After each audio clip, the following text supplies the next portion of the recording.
Opportunities don't happen, you create them. Hello everybody, myself Falguni Bhatia. I am from Faridabad, Haryana.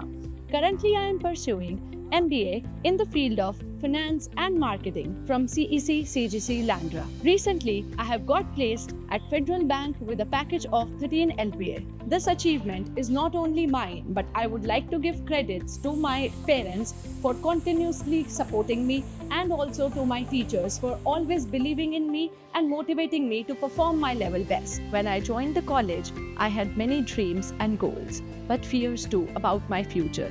But with the continuous guidance and support of my teachers, I started developing my communication as well as technical skills. Before placement, this college has also provided me an internship opportunity at Solitaire Infosys Private Limited, which is a Mohali-based company.